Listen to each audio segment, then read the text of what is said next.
జనరల్‌గా మనం హీరోస్ అని పడి చస్తాం గానీ, అందరి హీరోస్ కన్నా మెయిన్ హీరో హనుమంతుడు. అతన్ని స్క్రీన్ పైన ప్రాపర్‌గా చూపిస్తే, ఆయనకు కనపడే ఫ్యానిజం మనం ఏ హీరోకి ఎక్కడా చూడలేం. అదే జరిగింది హనుమాన్ విషయంలో. హలో గైస్, హనుమాన్ మూవీ చూసొచ్చాను భయ్యా. మూవీ అయితే చాలా బాగుంది, ఎక్స్ట్రాడినరీ.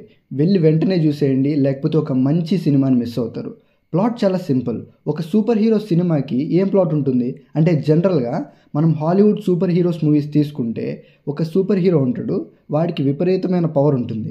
అలాగే ఒక సూపర్ విలన్ ఉంటాడు, వాడికి విపరీతమైన పవర్ ఉంటుంది. విలన్ ప్రపంచాన్ని నాశనం చేస్తూ ఉంటే హీరో దాన్ని కాపాడతాడు. ఇది ఒక బేసిక్ సూపర్ హీరో మూవీస్కి ఉండే కాన్సెప్ట్. హనుమాన్ కూడా same, but it is not only a good super hero film, it's a new genre super hero film. హనుమాన్లో కూడా సూపర్ హీరో మూవీస్లో ఉండే పాయింట్సే ఉంటాయి. లైక్ ఒక అండర్ డాగ్లో ఉండే హీరో ఒక సిచ్యువేషన్ వల్ల వాడికి పవర్స్ రావడం, మంచి పనులు చేయడం, మనుషుల్ని ప్రపంచాన్ని కాపాడడం, ఇలాంటివి. కానీ హనుమాన్ విషయంలో ఈ అన్ని విషయాల్ని, అన్ని పాయింట్స్ని కొత్తగా చూపించారు. తెలుగులో కూడా సూపర్ హీరో జానర్ని ఎక్స్ప్లోర్ చేయడం నాకు కొత్తగా అనిపించింది. Hanuman is the first proper Telugu super hero film. మూవీలో హీరోకి ఉండే పవర్స్ని బాగా చూపించారు. లైక్ ఒక నార్మల్ మనిషికి సూపర్ పవర్స్ వచ్చినప్పుడు ఒక ఫేస్ ఆఫ్ రియలైజేషన్ ఉంటుంది. దాన్ని ఒక కామెడీ వేలో చూపించారు. ఒక కామిక్ స్టైల్ని కూడా మనం ఈ మూవీలో చూడొచ్చు. కొన్ని పోర్షన్స్లో హనుమంతుడిని చూపిస్తారు. ఆ యానిమేటెడ్ షార్ట్స్ మాత్రం చాలా బాగున్నాయి. ఆ సీన్స్కి ప్రాణం పోసింది మాత్రం ఆ యానిమేషన్సే. ఎలాగైతే కార్తికేయ 2లో మనం కృష్ణుని చూస్తామో, అలా హనుమాన్లో హనుమంతుడిని చూస్తాం. అతను కనిపించే షార్ట్స్ మాత్రం పిచ్చెక్కిపోద్ది. చాలా బాగా డిజైన్ చేసుకున్నారు దేవుణ్ణి చూపించడం మాత్రం. జనరల్గా మనం హీరోస్ అని పడి చస్తాం కానీ, అందరి హీరోస్ కన్నా మెయిన్ హీరో హనుమంతుడు.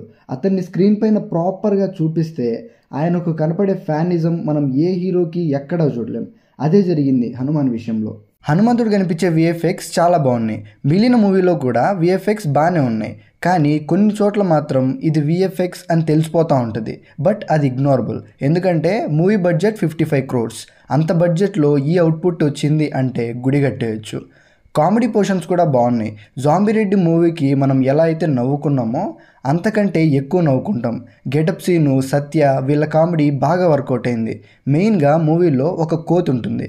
ఆ కోతికి డబ్బింగ్ రవితేజ చెప్పారు. ఆ కోతి యాక్షన్స్కి రవితేజ గారి వాయిస్ అండ్ స్లాంగ్కి నవ్వు వచ్చేస్తుంది. కమింగ్ టు మ్యూజిక్, ఒక సాంగే ఉంటుంది, దట్స్ యావరేజ్. బ్యాక్గ్రౌండ్ స్కోర్ కూడా ఓకే ఇస్తుంది.